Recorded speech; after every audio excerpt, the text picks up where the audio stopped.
keselamatan dan kemampuan tempur para prajurit tentunya harus didukung oleh armada kapal yang mumpuni dengan segala fasilitasnya.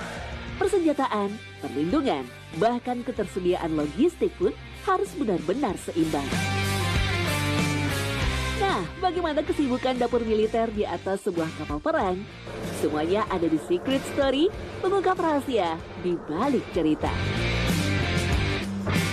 Tadi itu ada ayam goreng, terus sayur capcay, dan menurut saya dengan tugas saya di kapal juga cocok sih untuk di kapal.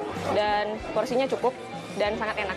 Untuk jadwal di kapal Banda Aceh, jadwal makannya dari pagi, siang sama malam.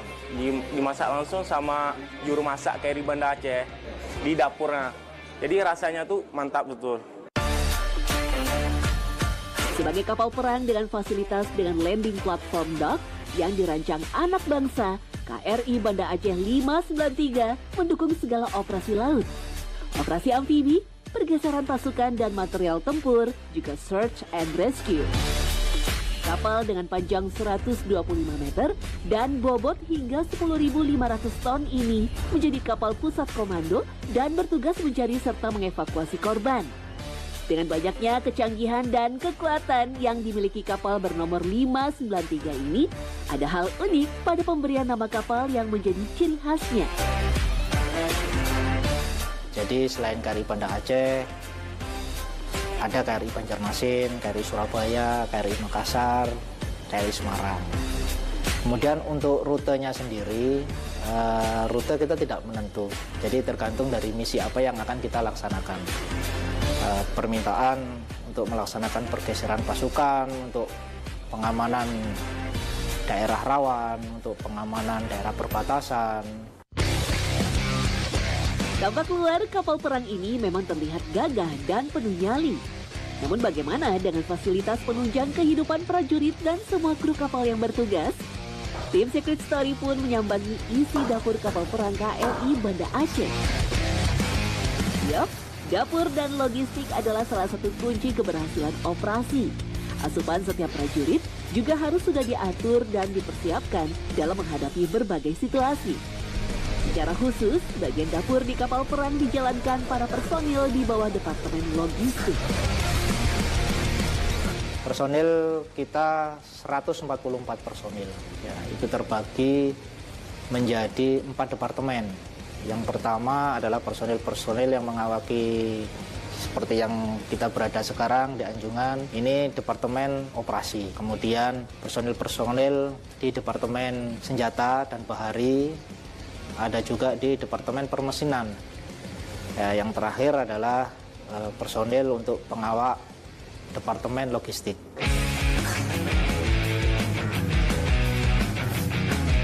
Asupan gizi yang dibutuhkan personil kapal perang sudah melewati berbagai tahap, mulai dari perencanaan, perhitungan, hingga pengadaan. Semua tahap ini dihitung berdasarkan jenis misi yang akan dilakukan, jumlah personil operasi, juga jarak tempuh dan waktu layar. Dalam keadaan berlayar, kapal yang berada di laut selama 30 hari memerlukan lebih dari 3.000 kg bahan makanan setiap harinya. Karenanya perlu daftar panjang menu yang dirancang dan dipersiapkan oleh bagian Departemen Logistik. Menu ini juga memperhatikan dan mengukur kebutuhan gizi yang diperlukan oleh setiap personil dan oleh komandan kapal. Dalam bahan logistik inti terdapat beras, ayam, ikan, dan telur. Sementara bahan sayuran yang hanya mampu bertahan dalam waktu singkat dilakukan bekul atau bekal ulang pada saat kapal bersandar.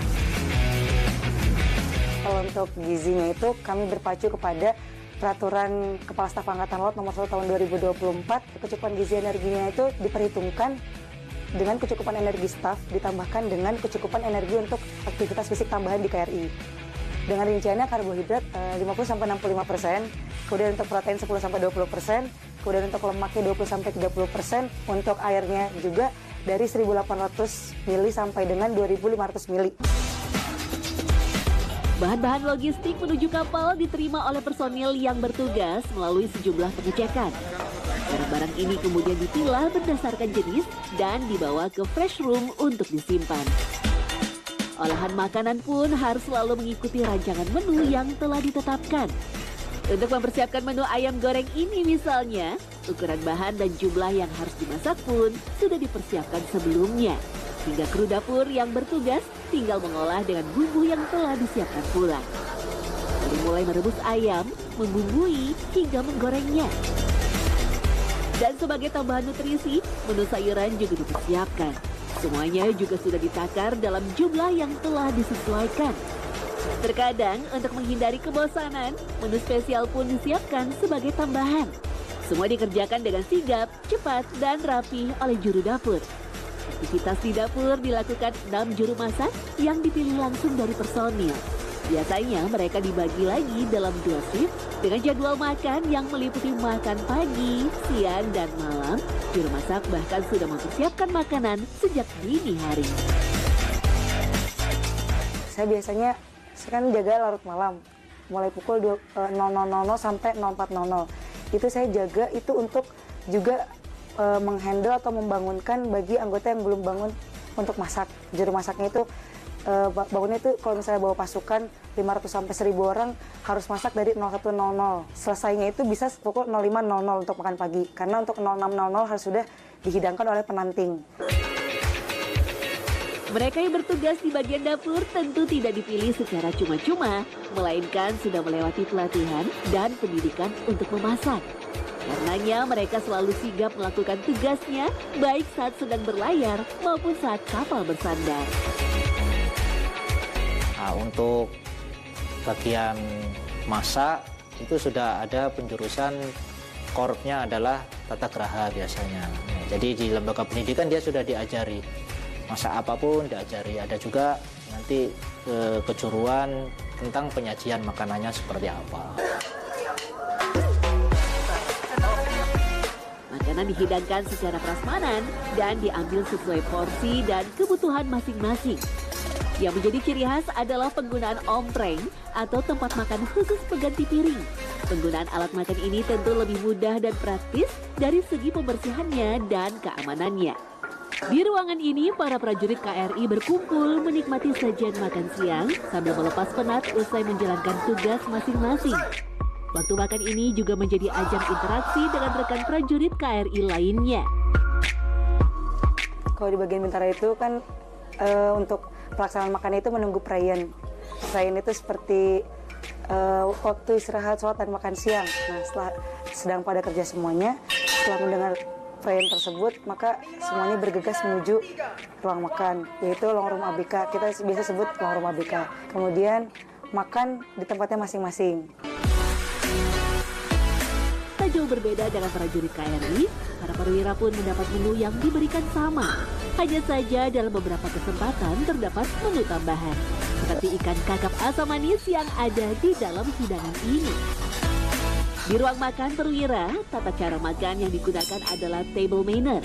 Cara ini sudah ditentukan sebagai bagian dari etika di dalam pendidikan Angkatan Laut. Etika makan yang kental dengan hierarki ini menjadi tradisi di semua Angkatan Laut negara-negara di dunia. Di saat makan ini, para perwira juga memiliki kesempatan untuk menyatukan visi dan tentunya sekaligus lebih dekat dengan perwira senior maupun juniornya. Kita memiliki tradisi baik di Angkatan Laut. Pada saat makan siang, senior mengecek juniornya. Jadi diberikan pertanyaan-pertanyaan untuk mengetahui apakah junior tersebut sudah mengerti tentang tugas-tugasnya, sudah mengetahui tentang kapalnya sendiri, dan berbagai macam hal yang sifatnya positif. Dari semua jam makan yang ditetapkan, ada tambahan waktu yang diberikan kepada kru kapal KRI Banda Aceh. Menunya pun berbeda, yaitu mie larut malam. Menu ini diberikan pada saat personil berjaga di tengah malam dan berada di luar jam makan. Sajian sederhana berbahan mie dengan tambahan sayur dan telur ini menjadi menu andalan dan khas KRI Banda Aceh.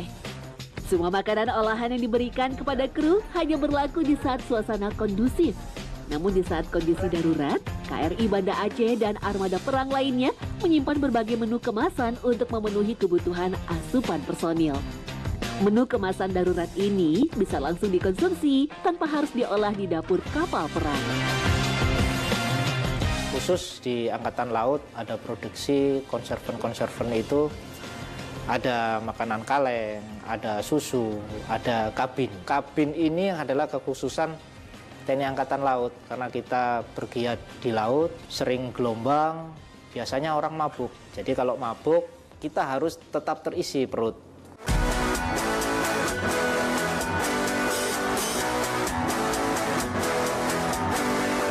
Dengan segala asupan yang disesuaikan dengan standar gizi militer ini, mudah-mudahan para prajurit kita selalu perkasa mengarungi ombak badai yang merintang.